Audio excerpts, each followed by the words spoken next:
I see, and I can just promote her to be honest.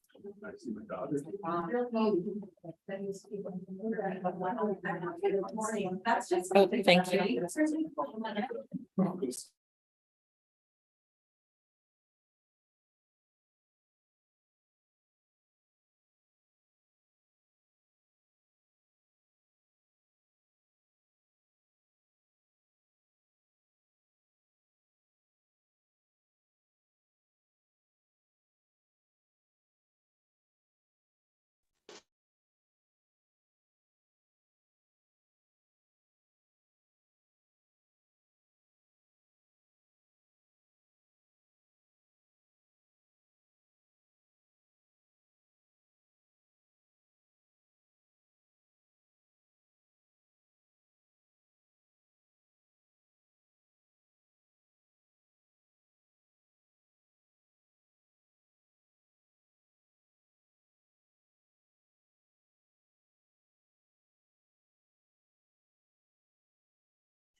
Kate Thomas. Here.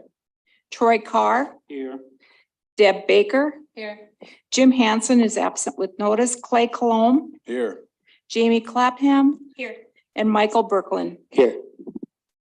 All right, please join us in the Pledge of Allegiance. I pledge allegiance to the flag of the United States of America and to the republic for which it stands, one nation, under God, indivisible, with liberty and justice for all. All right, I need a motion for the approval of the proposed agenda. Deb? I'll second. Jamie? All those in favor? Aye. All those opposed? All right, moving on to items for discussion, the RTI presentation. I'll turn it over to you. Thank you, President Thomas. I'm not online yet because my computer was frozen, but I'm getting there. While I do that, I would like to introduce Dr. Hafer and her team. They are here tonight to present to the board about the RTI process. Hello, I'd like to introduce a couple people who are here with me. I have Luis Usera and I have Ruth Ann Bach, who is one of our interventionists at Southwest Middle School. I have Jody Rooflet, who is an interventionist at Valley View Elementary. And you guys don't know this person, but this is Tara Knowlton. She's here a lot, but both of these people have been with me along with Valerie Seals all the way through the elementary, middle school, and now high school work for response to intervention. So I'm really excited to bring you up to speed with what we've been doing for the last 2 years. It's been a lot of hard work and a lot of going backwards and forwards and trying to get the process down. So I'm going to go ahead and start. And if you guys want to interrupt us, feel free to and ask questions. Sure. Okay, there we go. All right, the purpose of RTI, of course, is to find academic educational approaches that help our students that have skill gaps. So what happens is we give a universal screener, and then we figure out where our students are at and if they need help in specific skills in reading and mathematics, and then we put them into groups. So our first one could be a strategic group where it's a smaller group of students where we're trying to build a skill that they're missing. If that doesn't work, then we move them to an intensive group.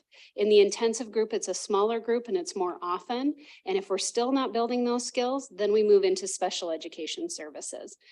We can move from that first universal screener right into special education. It isn't a stopgap, but it does help us determine what our students need as we move through our different processes. It also helps us use our research-based instruction and interventions at the elementary level. We are using 95% group for our reading students, and we're using Bridges for elementary. And Tara, I'm going to have same at the middle school. And yeah. And then at the high school, I'm going to have Luis speak to that a little bit later because we found that that is kind of a big animal that we're working on. So that is the purpose of response to intervention. So why did we need to do this? We really found that we needed consistency across the school district.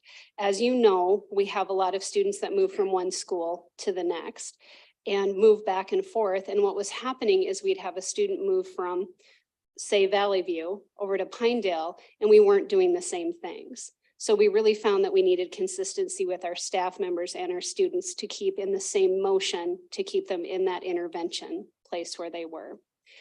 We also had a situation where we had a 5% rule, which meant they would do the universal screener, and then we'd only take 5% of the students on the bottom and put them into intervention classes, which meant that if you were above that 5%, you weren't being placed into an intervention group, which isn't okay. We needed to get rid of the rule so that we could provide interventions for any and all students who need them. And then we needed to develop a data-driven process to help us move students into special education. One thing that we found, and our data from the state shows us, that we're over-identifying students and we're having too much pull out of students into our special education programs. So we needed to really back off and see what was going on to make sure that we're identifying the right students for the program. So our timeline has been, for the last 2 years.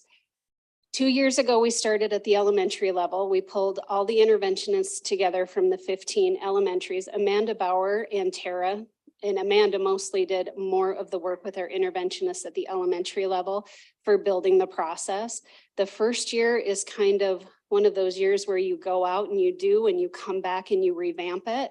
So this year was really our first year of implementing the process, and it's really working pretty well. And Jody will be speaking to that in a minute.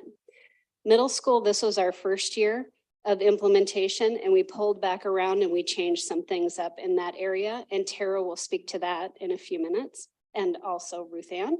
And then high school is this year, and Luis will talk to you about that. So right now I'm going to turn it over to our two interventionists to share some of the celebrations that we've had with our so far in our response to intervention process. Okay. If you can make sure you can hear me. So I've been interventionist for the last 8 years. So I was even on the committee to start getting this ramped up. So I was very excited about it. I'm very proud of the program. And when I talk to parents about it, I can explain it and feel like they're getting what they want for their students. But I went ahead, the very first one I have was, and Lisa mentioned it, is that students that are moved from building to building, we have a very fluent population that goes from school to school. They are flagged right away in Skyward. So as soon as a student moves to my building from another building, I can go into Skyward and find out right away that if they're receiving intervention services, and I can figure out a group and get them going right away. So that's one thing that I found is huge. There's little to no time that they're missing their instruction. So that's huge. And then I went ahead and asked my staff from the kindergarten all the way up to 5th grade, and as well as the special ed. So I just wanted to share some things that they thought was great about the RTI process. It is a data-driven process that allows for quality team conversations. I go in with the team. I don't dictate who I see. We look at the data. So we look at the screening, we look at their cognitive formative assessments, and we as a team decides who would best be serviced.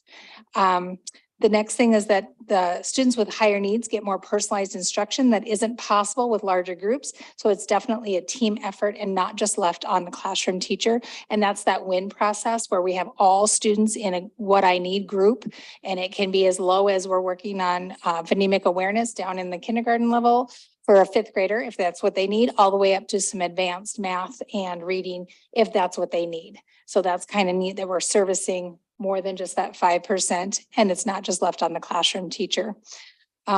Our building feels that we go do a thorough job of tracking our at-risk students because they are in Skyward. Most schools that I've talked to, the other interventionists, we have some form of electronic data. And so we have a Google sheet that everyone can see at any time. Our students are listed, and we have a progression of what reading skills and math skills. And we can go through and we track. And so already this year, once we finished our spring screening, I already have a list of students that we're ready to triangulate data. I have that their WIN group where if they haven't passed the last 2 WIN groups, then we have the spring data. If they're in quadrant 4 for Acadians or math for the younger kids or MAP, then we talked to the classroom teacher from this year to say, do you agree with this? Are you seeing something different in the classroom? So we have students we're all ready to rock and roll with in the fall, as soon as those fall assessments are done and seeing if they lost anything over the summer or if they maintained. So that's exciting. The other thing is students continue in the RTI process. We just finished notifying parents that said, hey, your child was in strategic or intensive. We're going to start there in the fall. We don't have to start over. We don't lose you. And you also continue. So I have kids that were in strategic cycle 2. They're ready to move to intensive. We get to do that right away in the fall. So there's no time lost in getting them what they need. And it's recorded and, like I said, in Skyward. And then the other exciting thing is we've had kids who we've gotten to FADE support, who've graduated out is what we call it, but they've made the progress that they needed just by having that small group intervention. And so I've had several this year that I got to tell the parent, your child has successfully, we're either at grade level or they've made so much gains that we will continue and we just stay the course as needed. The last one was that from our SPED department, we've worked out the tracking of our growth. Like I said, that win sheet and then also all of our data is presented to them. And we're making good referrals. So when I do have a student that I do need to bring forward that I've said, hey, they've been with us, we've done the strategic, we've done the intensive, we've done small group. Sometimes it's just we've tried changing teachers. We've tried changing the group size. We've added extra days. They're still not making that growth. And our SPED teacher said that when we bring them forward, they're usually qualifying. And so and again, it's not just my decision. I bring it to the team and the team decides. And we've had somewhere that, you know what, let's not bring them up for SPED referral just yet. Let's try this. And so it's just really a team effort and it's not one person making the decision. So it's kind of nice, but they have qualified when we've brought them forward. So those are all the huge successes out of Valley View. So I have a question. Obviously, if you're going to go to a data-driven system, that means testing. And so I don't even know where I am on the side of, because testing means you get the valuable information that you need to help students where they're at versus how much do you test? So where are you on that? well, I'm gonna speak for my building in elementary. So yes, we do the fall screener. That is, in the past has been a week. This winter and the spring, about a week. Our building, we have a bigger team, so we could, even though we're the largest building, we can get done in 3.5 days because we also have the classroom teacher helping us. And that's the information, the screener. If, for example, next year, instead of taking the time off to do the wonder screeners and the phonics and the phonetics, we have our spreadsheet. So the kids start where they left off. We don't take extra time unless they're new to the building.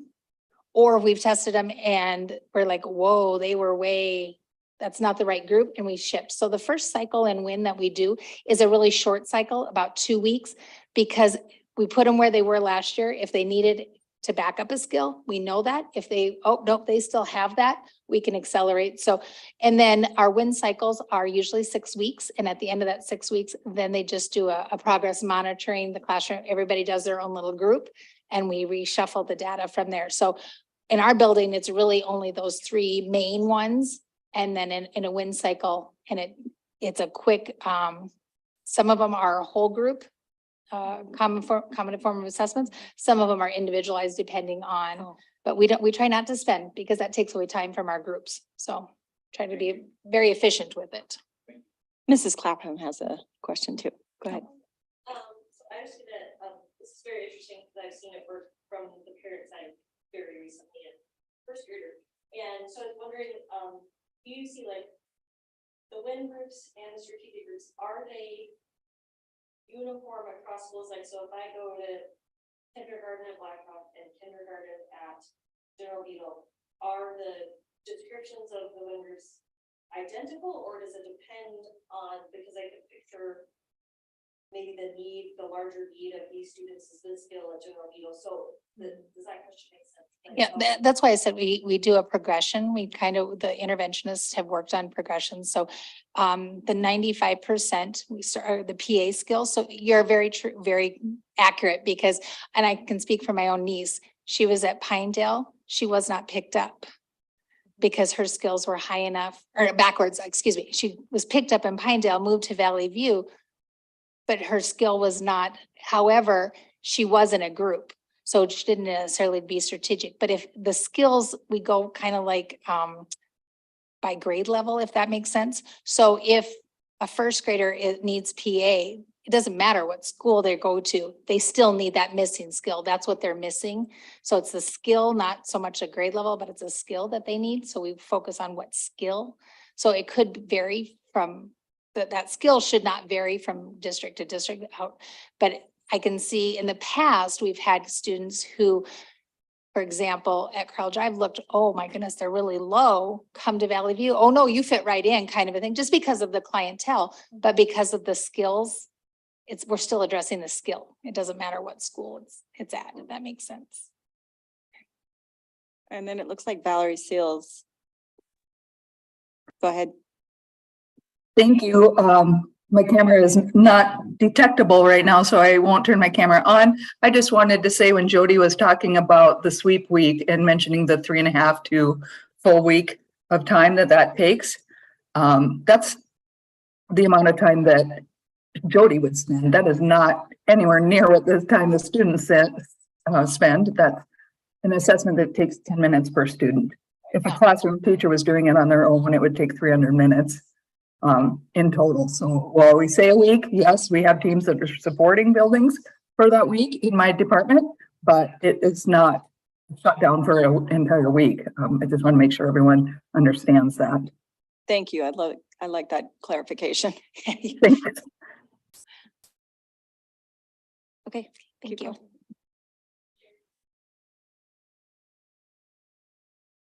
Good evening. Can you hear me okay? Excellent. So I jotted down a couple notes myself, and because we're in the first year, this is a more broad sweeping kind of success story that you're going to hear instead of the specifics. Implementing a new program is very challenging. When we had started this, I was part of the RTA process when we decided how to do this, and it's a very different beast once you get to middle school. That I used to teach 6th grade in English and reading. This year is my first year as an intervention specialist. There is a gigantic leap in both math and reading from 5th grade to 6th grade. There's a huge amount of skills that they need to have. So we had to come up with a system that made sense logistically, that we could actually fulfill in terms of support consistently across the district based on that. So we have a different way of handling it than they do at the elementary school. When I have been able to support both the lab people and my own art classes, I got to see it in a different light than an actual lab teacher. So from my perspective, these are the 3 big growths that I would want to get shared out, and then I will uncharacteristically stop talking. Number 1, data collected using identical assessment tools make for a clear growth trail from 6th grade to 8th grade. So whether I'm here at Southwest or over there at North, they're using that same assessment tool. We're not doing a different tool there and a different tool here. So now our data is identical. Okay, that to me is key. If somebody does move in back and forth, then we have those data points that can carry with them, and we can talk the same language with how to provide the appropriate support. That helps us as staff members. Students have intermittent feedback on growth for content skills and critical thinking patterns. We have found out at the middle school level, by the time you're there, these guys do a fantastic job getting all those skills done. So a lot of times what we are seeing isn't as much doesn't know the skill as that critical thinking piece comes into place. If you've ever had a 6th grader come to do lockers and figure out how to manage 8 different teachers, you know that their little critical brain goes south for the winter for a while. And so helping them identify that critical thinking pattern piece that is uniquely something that's challenging for them reignites what they've learned down in the elementary as a skill again. So for me, I think that was very successful, that kids can have that instant feedback. Hey, you can do math. yes, you can break down a word and remind them of that. So that was great for students to have that feedback. And then last, this one for me is huge because I enjoy talking to parents and I like for them to be part of the team. In the past, parents didn't have a lot of say. I mean, top 5%, in or out, done. But now they have a lot more say with what we have set up. They have a substantial role in the decision-making process regarding the intervention that will be provided to their child. So we can suggest based on our system, your child would benefit from this based on what we have set up to provide interventions, but you're the final decision maker. If you decide that your child right now as a sixth grader needs to be involved more in art because that is where they are at, we stand at the ready and will be available for you when you feel like your child is ready for that intervention. That not only helps parents make a decision to feel part of the team at a time when they are slowly losing their ability to be involved with their children, because by nature, the kids at middle school have to do more of their own decision making and advocating. But it also gives us the ability to allow students to get what they need to transition to middle school and then still have that support ready and available whenever they are ready to receive it.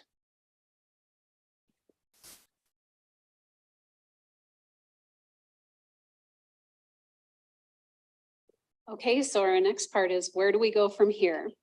So at the elementary level, we're going to stay the course. We meet with our interventionist once a month, and Amanda Bauer is the one who runs those. And so we'll just keep pulling back around, revisiting the data and seeing how things are going at each of our schools.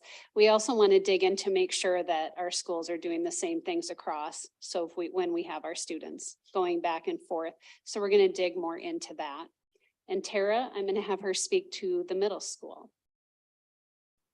So for middle school, as Ruth Ann mentioned, this was kind of our first year of implementation. We pulled together in March, early April, to get some feedback, gather that and make our plan moving forward.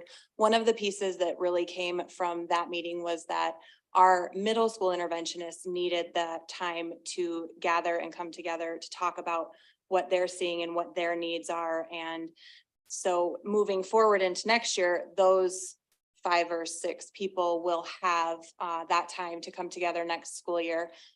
Somewhat similar to what happens at the elementary level, and then continuing to just review those data points to ensure that those teachers and students are getting the supports that they need for intervention.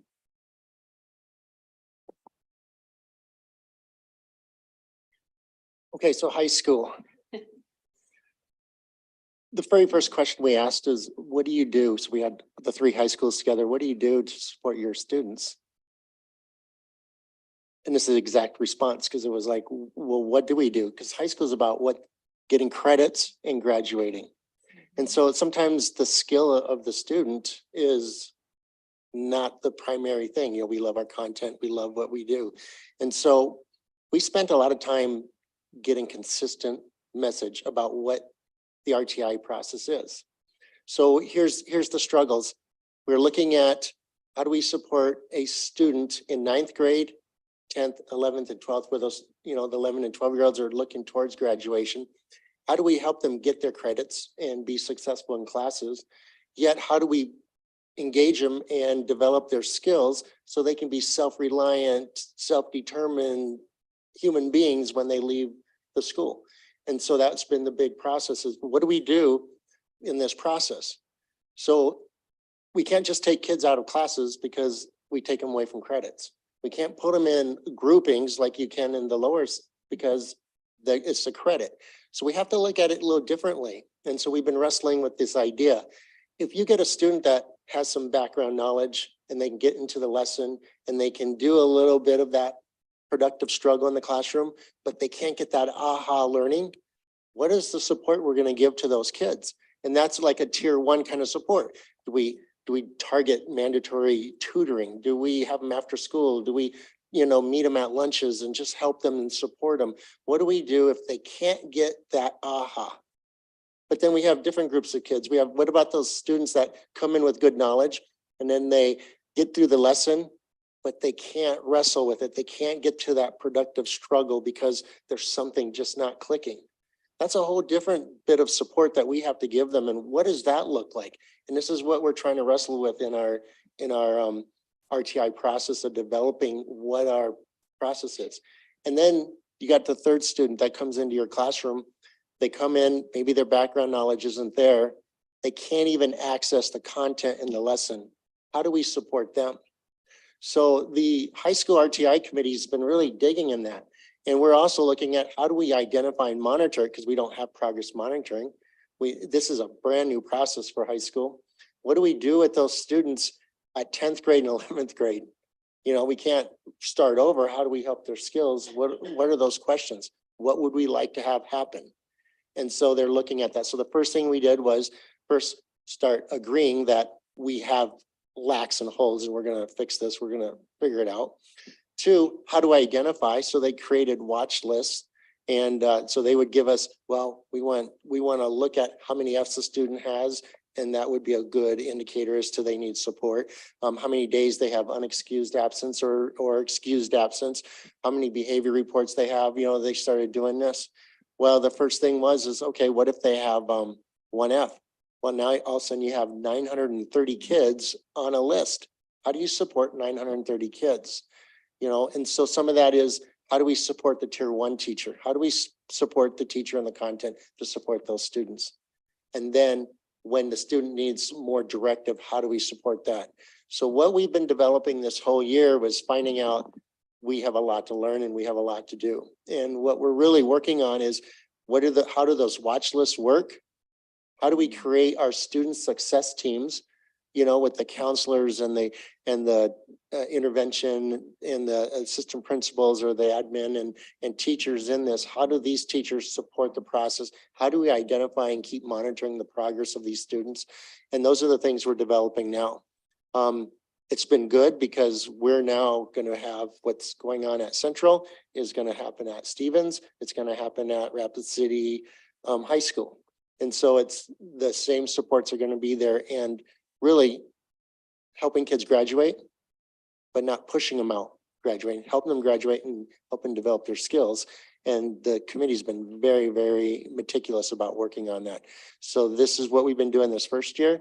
And then we're going to be reconvening again in August, September and developing this process further. And it's really about answering the one question, what do we want for our students?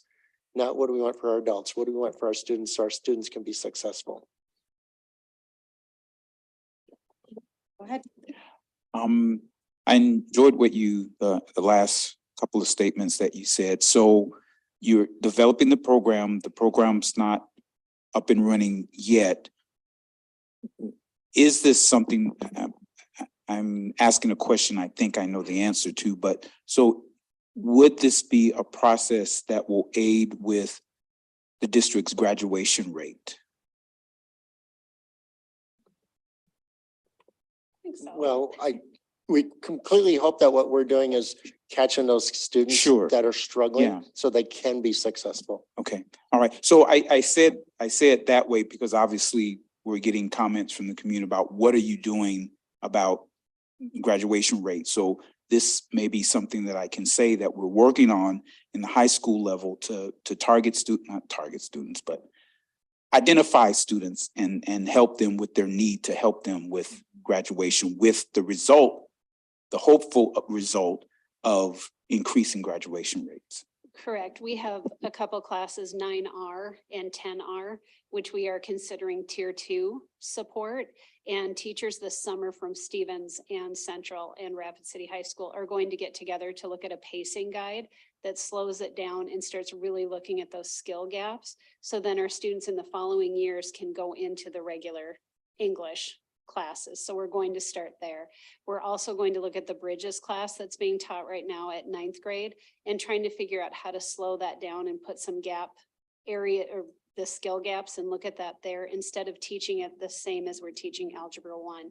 So it's kind of like all of these conversations that we've been having, all of these ideas are percolating to the top and we're going, oh, we need to look at this and we need to revamp these pieces. So I would say yes, that we're hoping that that's going to start working towards that to the graduation rate and really meeting kids where they're at instead of just trying to push through. Any other questions from board members? I have a couple. Where did the 5% rule come from and what is the new rule? The 5% rule came in before I was here. Oh, Did yeah, you- it's been did around. you guys It's been around. Yeah. I can go there because I'm that Please. old. And I've had the benefit of having my kids go through the district as well, so I know what this is like. The way that they determined who was going to be receiving specific types of intervention, they started from the top intervention, meaning the most intensive intervention. And instead of trying to use data to do it, they said on a single assessment point that they would have the students, whether it was for reading or math, that are in the lowest 5% of score for that grade level would go into what I, as an interventionist, would now call ARC. And that they would be infused with a big bundle of skills to try to get them together. Skill, and that's all it was. Build those skills up. So for math, can you get your multiplication facts instantly? Are you able to accomplish adding integers consistently? If there's a gap between time, can you come back and do all those things again? Or is there something that makes that stop? For reading, are you able to dissect and do phonetic work? Do you know how to read a passage and be able to do both literal and evaluative questions? Or are you just stuck on the literal?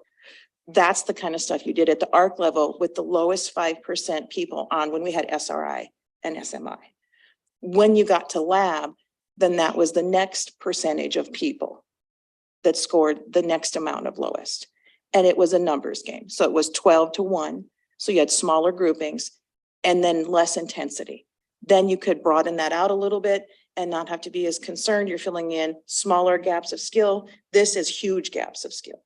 So now instead of using the numbers as a decision-making factor, we're actually looking at students and saying, okay, if you have these two data points, at least at the middle school level, if you have the MAPS test, which has taken the place of SRI and SMI, and you score this many behind, you're going to go into lab intervention. You also have to score this much behind on your SBAC that matches up with that. So for reading, it's English. And for math, it's your math assessment. We now have this chunk of kids that may have just need a little boost. Like if you were gone because you were ill too much last year and you went backwards a little bit, then you go into this lab class because your score showed that. Sometimes what we find out is we tank our scores and we get fixed fast and we don't come back. So it's not based on just percentages, and that's all we'll take. So when I came in this year, I knew I'm an art teacher, and instead of having 5 or 6 kids, I could have 35 if that's where the numbers landed. And I had to be prepared to do that intensive work with that many kids. Does that explain the question about what the difference is Yes. between the old and the new? Yep, I Okay. like it. What does ARC stand for? Oh, sure, you can ask that. Academic Resource Center, Academic Resource Center. So, you know, it's been suggested a couple of different times in the last year that Acadians, and of course, this is my focus, my passion, which is catching kids where they're at, the foundational skills in reading. It sets the whole tone for all their whole high school career, et cetera, this school year. And it has been suggested that maybe Acadians might have to go away because it's too expensive. And I want that to be looked into. But back in, and I want to say this was January 10, that's what it says up there. Anyway, in that presentation, I think Val Serials, and maybe you gave it to Mrs. Hafer, but, or Dr. Hafer, the balanced assessment system K-12 piece of screen says norm reference, criterion reference, benchmark assessment, common formative assessments, classroom assessments, and universal screeners. The universal screeners, we kind of needed to get in because of the dyslexia workbook or work, you know, the state did, saying you need to have in a 5-year plan, some sort of universal screener. This was the best that we came up with because it says it is a scientifically based practice. None of the other ones say that they are. So this one actually shows and monitors the academic growth. It will find exactly which foundational skill they need work on. And again, like Val just said, it's minutes for that test. I mean, that you guys have, you know, at the beginning of the year and the end year. And, you know, Acadience was sold to us several years ago on the fact that they would continue to use Acadience reading diagnostics as the primary indicator because it was scientifically research-based. And this was a necessary, I mean, kind of the only catch-all we really have. So I would hate to see it go away, but if it does, what will we be using to monitor the progress? I'll jump in there if you'd like. Sorry, I didn't raise my hand. I just unmuted. Okay, sure. I believe that Tara Knowlton has shared with you an assessment layout that she had shared with me to get permission to send it. What we're proposing at this time is that second grade would transition to MAP testing. Grades 3 through 5, no, I'm sorry, grades 3 through 8 would continue with MAP testing. And Acadience would be only for grades K and 1. And there was some justification that was provided to that decision making. Did you receive that? No. Okay, I can make sure you get that. Tara's there. Tara, do you want to speak to what you shared with me? Sure. I had sent Mrs. Swigert some information after I had met with her. And I'm sure she is probably going to forward that. So we still will have a universal screener. It's required. It's what kicks off the RTI process for all of our students, K-8, I guess, at this point now. We're working on high school still. From that universal screener, then most schools, if you're, depending on where you perform on that universal screener, you get a diagnostic. A universal screener is not going to pinpoint that instructional need. Like, for example, if I am giving a kindergarten student the first sound fluency assessment from Acadience and they do poorly on that, that means that they don't know their first sound fluency. They might need to go back, 10 or so skills and say, we need to work on counting the number of words in a sentence. We wouldn't know that information from the performance on any universal screener. What we need is a diagnostic assessment to dig deeper. And so in elementary, what kind of kicks off the whole process is our universal screener. From there, with those students that don't perform at grade level or above grade level, and we're kind of concerned they might be falling, typically 2 or more grade levels behind or 1 or more grade levels behind, we then dive in with a diagnostic to get that figured out and get them into those win groups. The diagnostic looks a little different once you're on grade level or above grade level. We're typically focused more on comprehension, building vocabulary, possibly extending through those PA and phonics progressions. But from the universal screener that kicks it off, what we really do is give a diagnostic assessment then.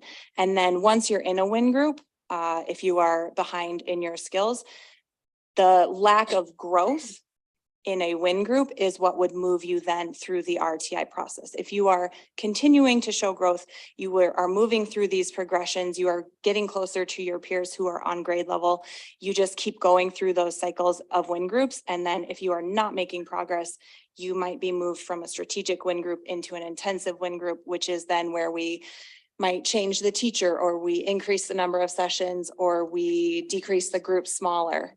And then lack of growth in that intensive win group is what then leads into possibly a special education referral.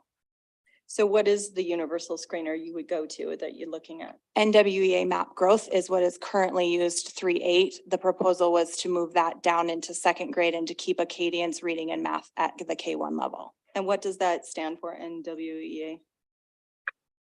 I can tell you that MAP stands for Measures of Academic Progress. NWEA is the company. I don't know, Northwestern Education something. I just Googled it. It is Northwest Evaluation Association. So, and someone did tell me that it doesn't measure the incremental progress at the current instructional level. If you could send me to where if it's on their website that it says it has that same evidence, scientifically evidence-based practice that's been used for quite some time and it has data showing, then I would personally feel good about that type of change. But since Acadians has the actual data saying it does get those foundational skills caught right away, then you can move them into that group and find and dig deeper. I would hate to move away from that universal screener that actually works to something that might not. So just that's my opinion. Oh, sorry. Both Acadians and Map Growth are research-based, and I can send you the technical manual for Map Growth. Okay. Part of what Map Growth K2 will measure at the second grade level is foundational skills all the way, or at all three assessment points. So fall, winter, spring. We will get a foundational skill score. Part of what Acadians does not, Acadians in the fall measures basic phonics and word attack skills through the nonsense word fluency assessment, but then after that drops off and only goes to the ORF, the oral reading fluency probe, in winter and spring. And we're hoping that by giving teachers that additional 2 times of foundational skills measuring, that we would be able to do some further diagnostics with students who might have skill gaps in those phonics or PA areas. Okay. That's all the questions I had. Any more from board members? Okay, thank you. I appreciate you guys coming in and giving all that. That was well done. Thanks. But very clear too, so thank you. Thank you. All right. Can you please close your presentation? No, they're saying close. All right, we are on to other. Do board members have any others? A very hot day today. Go ahead, Mrs. Clark. And I guess partially in Dr. Hirschler, but I find it interesting and beneficial, like, the RTI and the WIN groups, and it is really impressive in the district. I was a little skeptical. The explaining to a kindergartner, first grader, like I did this on Acadian, so it's really amazing what kids actually know about, like, I took this and now I've improved this much, and how they really own that. And I've been really impressed with teachers in the district and how they use that, and the kids know like what goal they're working towards, and they can visualize and see that oh, I did this much on Acadians and I did this such. It's really astonishing what like 6, 7, and 8-year-olds can really do with that. So I've been really pleased with that as a parent, that I feel like it's not a stressful thing, like it's something that they understand as goals that they're working on, and that it makes them kind of more aware of what, oh, I know I'm making progress. So I've been really impressed with that. Any others? Okay. We're done, almost. I need a motion to go into executive session for SDCL 1-25-2.1. Deb? Second. Michael? All those in favor? Aye. All those opposed? All right, we will have no further action afterwards. Have a nice evening. Thank you.